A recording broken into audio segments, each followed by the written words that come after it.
Hello everyone, welcome back to my channel. Today we are continuing the Tears of the Kingdom hot takes in Reddit.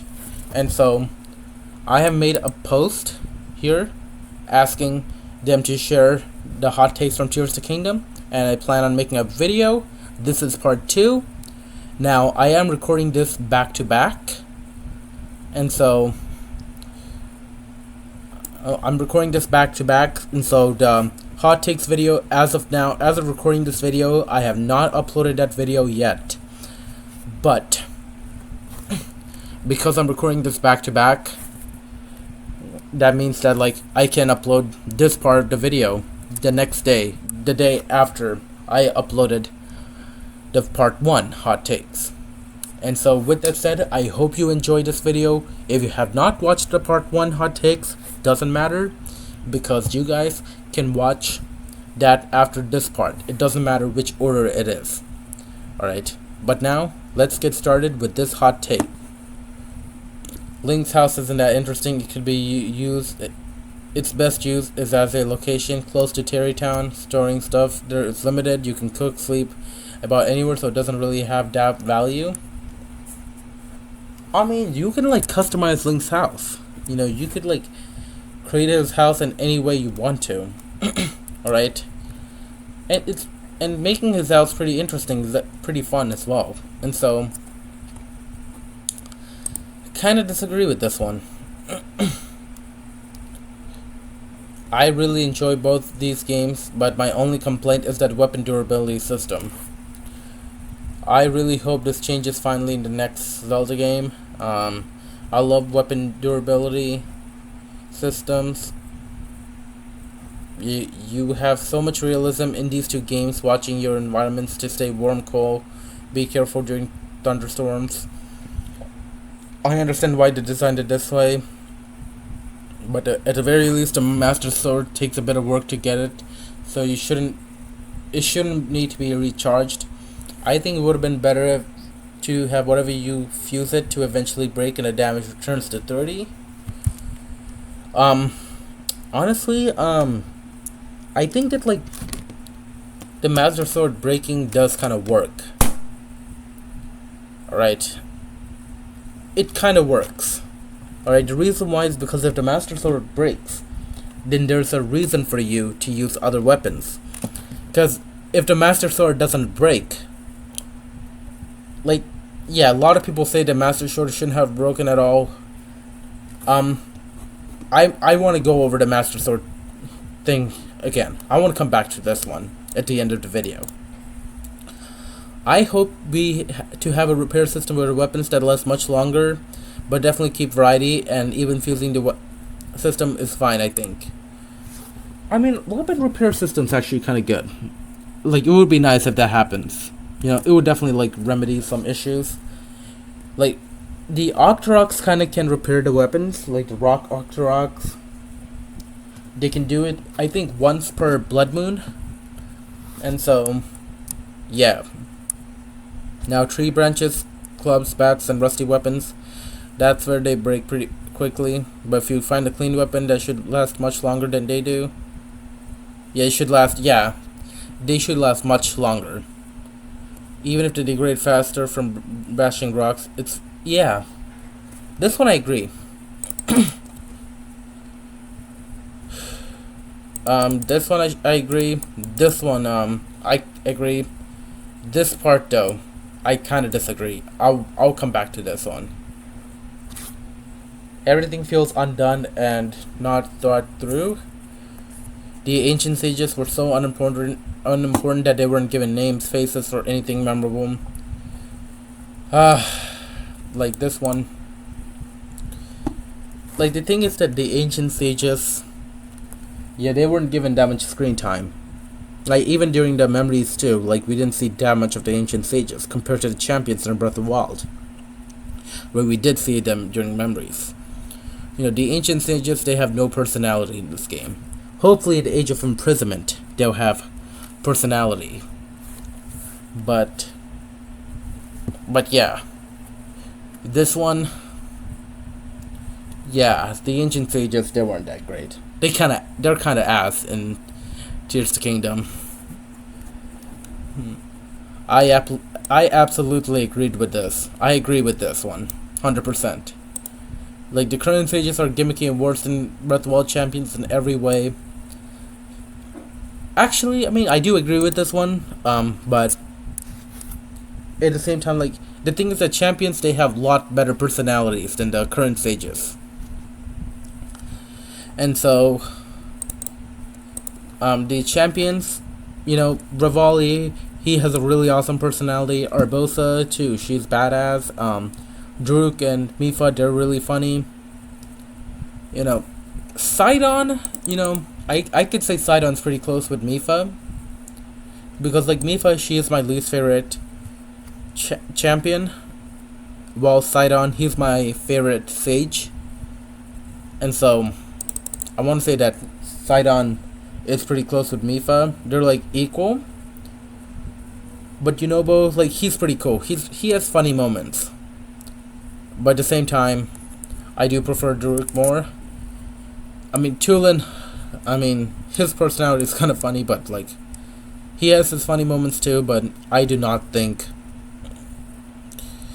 like, I don't think that, like, he's not close to being as good as Rivali. Like, yeah, and then Riju too, like, she doesn't have that much personality either. Urbosa, she has way better personality. Riju, I don't find her to be as badass as Urbosa. And so, yeah, I believe that, like, at the same time, like, they're not, like, worse in every way. They still have their moments, but I don't think that, like, I don't think that they're, like, worse in every single way. But I still do agree with this a lot. Mineral Construct is stupid and actually useless. It's slow, weak, and provides no absorption. Yeah, like, Mineral Construct's kind of troublesome. Like, I rarely use Mineral Construct, but, like, doing the Master Koga battle and the Siege Construct, those are the times where it's actually fun to use, because you kind of, like, play a boxing match. But those are the only times I find Mineral Construct to be fun, because otherwise it's just useless. Mineral character itself has little plot device and has no depth. Yeah, true, 100%. The entire time travel concept was stupid and completely impossible, as when you travel to the past, your future is changed by the actions from the past. Yeah, I mean, that is a possibility as well. And it is possible that, like, even past Zelda who turned into a dragon witnessed, like, current Zelda going back in time. And so it's, like, that possible. It's been like 5-6 years since Breath of the Wild, and only infrastructure developed is a school, which is completely ridiculous and wasted potential. Yeah, wish we'd seen more infrastructures. Lurdelin Village was hyped by every NPCs, and it turned out to be some bokoblins. I mean, there's a lot of stuff going on. I'm not gonna, like, go over this unless if they actually get me. Like, the depths were used like 3 times and were also wasted potential. Kinda agree, we definitely should. I said this before, like, we should have gotten more. Sky was a huge selling point, and we got copy and pastes. Yeah, Sky too. A lot of good stuff missing. Gandalf basically has 6 Infinity Storms and still got bodied despite being hyped up as little god. I know that. Okay, this one, all this, yeah, a lot of hot takes. I know it's only within the abilities of the game's engine and what the developers wanted, but logistically, the size of the Sky Islands does not support a society basically at all. The Great Sky Island is big enough, and probably, but all the other Sky Islands that have a single buildings on them, and all that stuff doesn't make sense. Uses all to the Zonai who made extensive use of the land have single buildings on 10 by 10 Sky Islands makes no sense. So a lot of talk about Sky Islands. And yeah, Sky Islands too, you know. A lot of empty spaces, and so kinda agree on this. Zone I lived on, I'm pretty sure they were bigger. Yeah, this is a possibility as well. I have a hot take. Oh, on my post, the game has been out for years, and all the takes should be closed by now. Yeah, not, no, it's only been out for like 2 years. Yeah, but I do get what you mean. Some of these takes became cold now.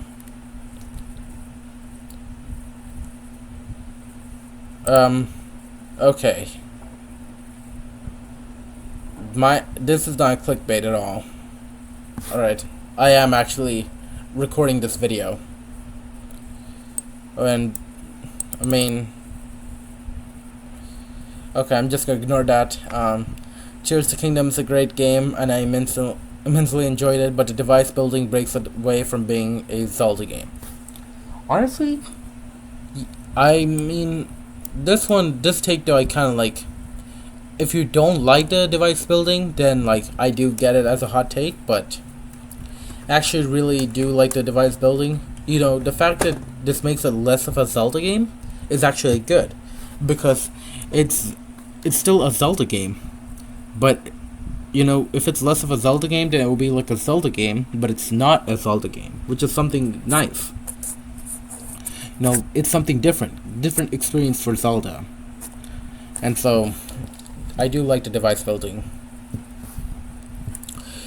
If you look at the previous Zelda games, the point of the games is that you have a limited expandable kit, tools to accomplish your mission. Tears to Kingdom's device building is a whole entire gigantic toolbox on itself that is separate from your usual weapon kit.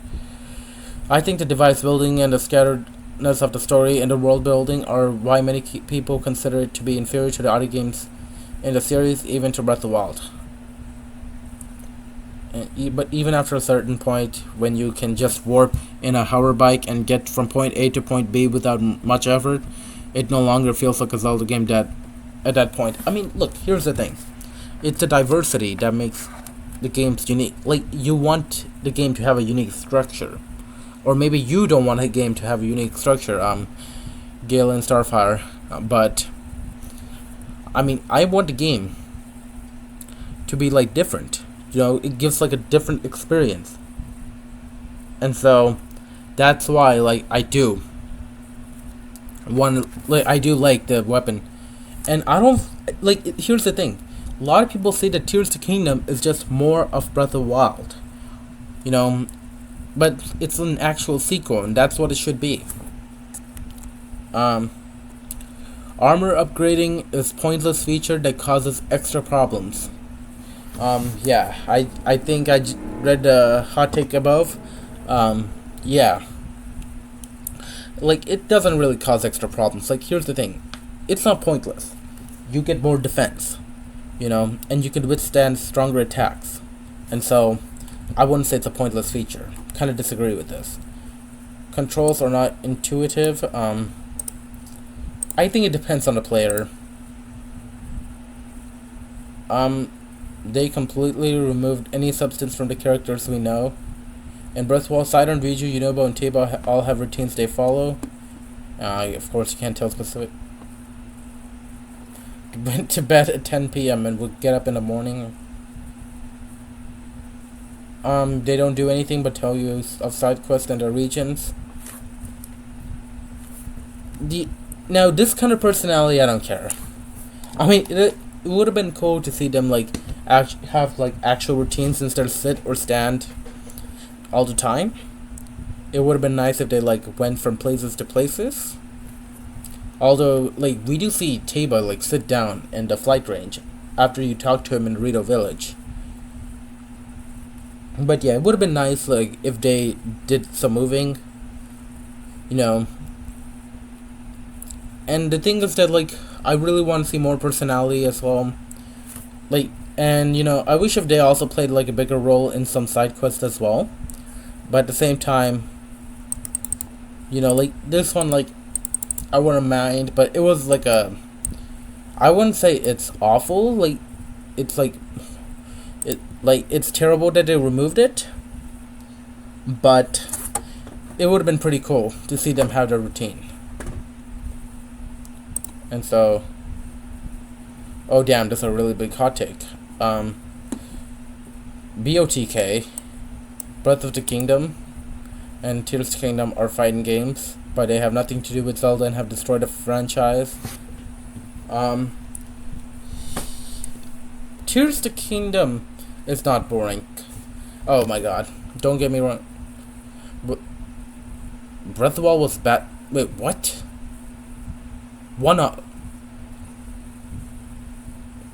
Complete detract from the typical Zelda gameplay, completely remove all sense of reward, progress, variety. But Tears of the Kingdom had turned it into Minecraft 2.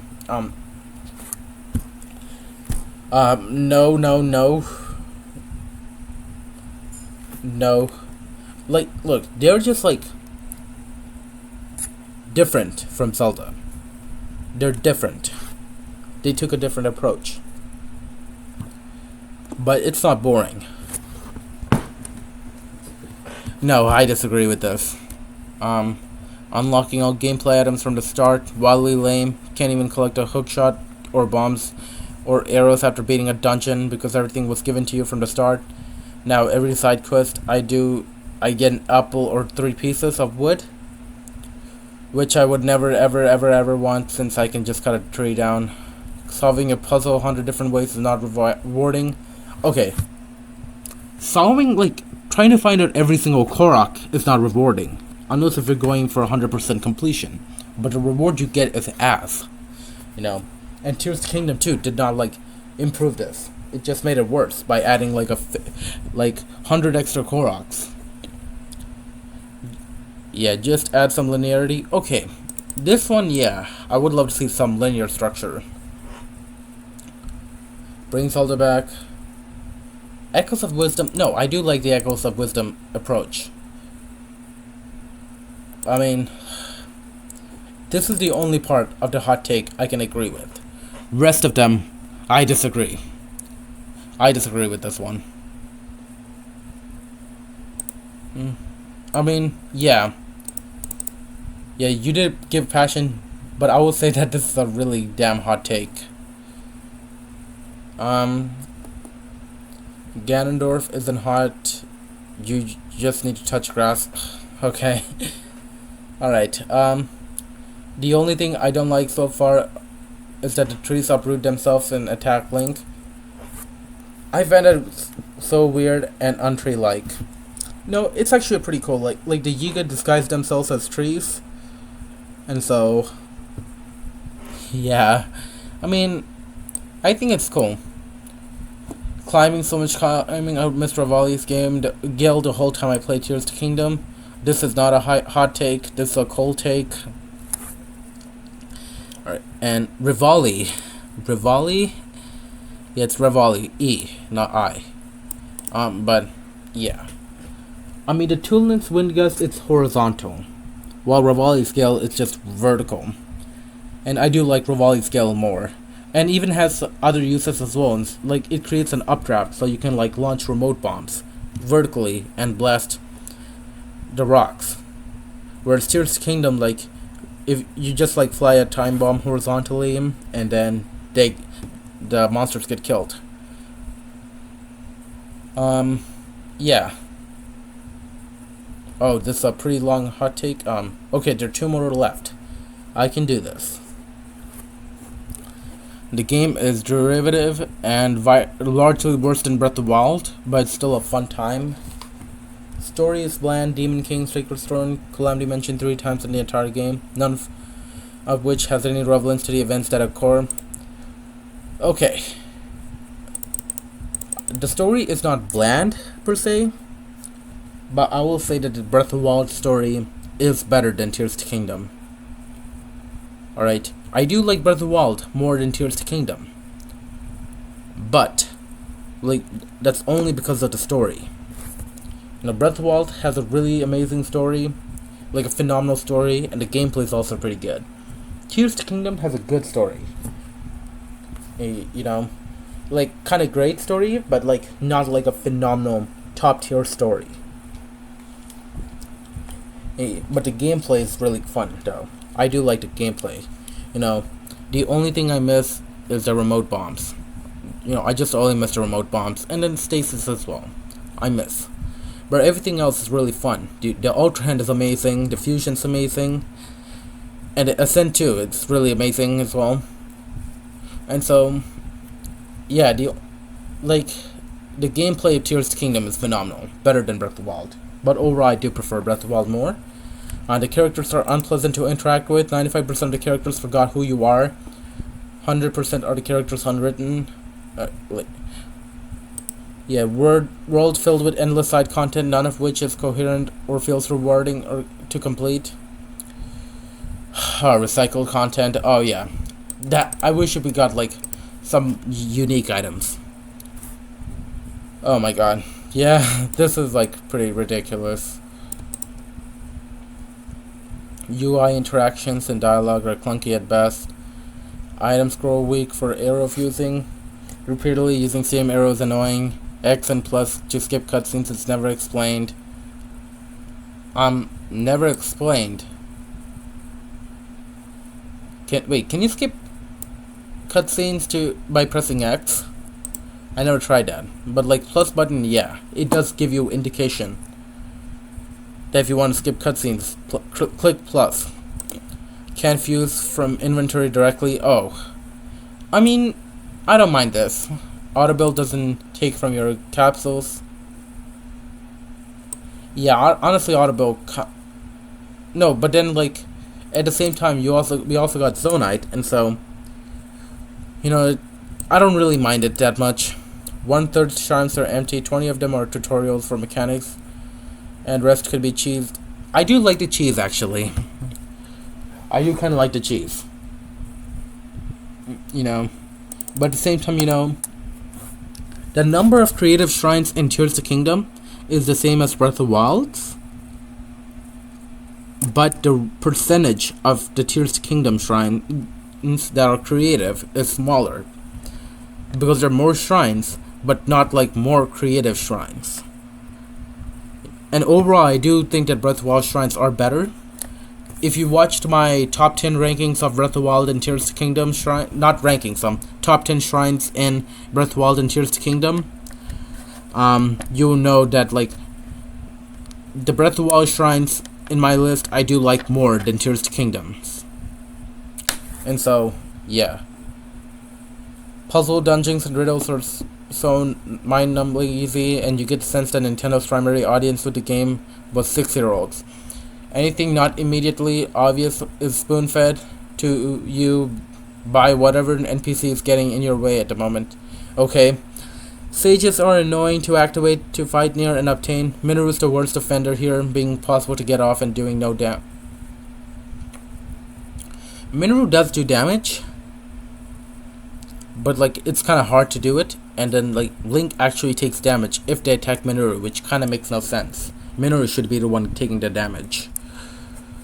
And despite all this, the building mechanic, the music, the glitch hunting community make the game still fun.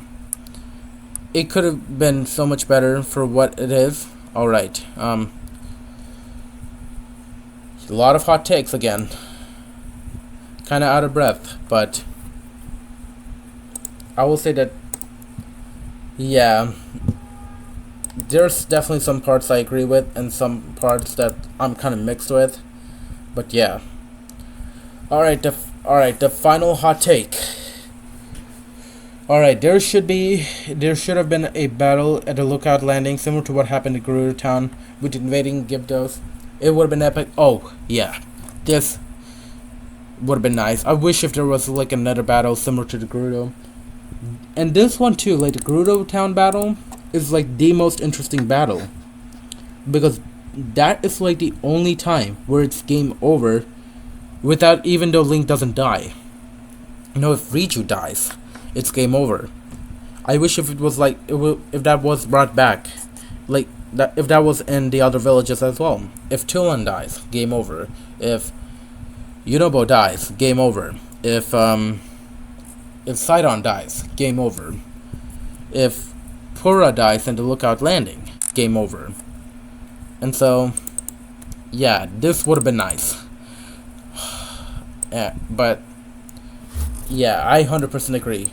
In the game, every time you finish a regional phenomena, people from that area end up joining the effort at Lookout Landing.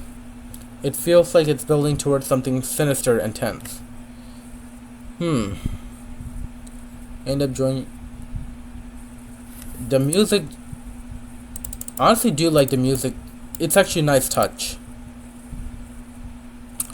I was sure that the monsters were going to attempt to break through the walls to Lookout Landing, and you would have to orchestrate defenses like you did with Gerudo warriors, but this time with warriors from all of Hyrule. Yeah, okay. This would have been nice, honestly. Like, what they could have done is that I wish if they did the same thing for the Rito village and the Zora town and Goron City. You know, I wish if they did it like that, and then also did one for Kakariko village. Like, each village having some kind of like that as part of the story. And then once, like, you defeat, like, the Phantom Ganon and Aro Castle, like, this kind of battle happens again, and you have, like, all of them, and that would be, like, the final battle similar to this. It would have been cool. Alright, definitely agree with this one. This one I do kind of, I mean, yeah. This one I 100% agree. I firmly believe that this battle should happen, and it would have been awesome. Yeah, this battle should have happened. I 100% agree with this. I don't know if this could be a hot take or not, but I definitely agree with this one. Alright, so now I did say that I want to go over this hot take, and I will go over this hot take now. So Master Sword, it shouldn't need to be recharged. A lot of people say that Master Sword at least shouldn't have break. A lot of people have been saying that. But now, like, throughout this entire Reddit post, I have read all the community's hot takes. So now, I'm going to share my hot take. My hot take is that Master Sword, it's fine if it breaks. The reason why I'm saying it's fine if a Master Sword breaks is because, like, if the Master Sword breaks, there's a purpose for you to use other weapons. Because if the Master Sword doesn't break, then there's no reason for you to use other weapons. And so, the game, Nintendo, they want us to use other weapons. There's a purpose. And this weapon breaking feature for Master Sword does the job justice. Alright? It gives us the reason to use. It gives us a reason to use other weapons. You know, this would not be good enough, because then you can just fuse a new item to the weapon. This one though, I mean, you can use. This one, like, it will give you the reason to use other weapons. Because otherwise, you know, if this Master Sword doesn't break at all, then that means that you don't even need to use other weapons. Like, just use the Master Sword and that's it. No one would use other weapons. Or at least majority of the players would not use other weapons once they get the Master Sword. And so, this is my hot take. Master Sword breaking is fine. Alright? It's a good thing that the Master Sword also, like, breaks. And it doesn't break permanently, too, unlike the other weapons. It recharges.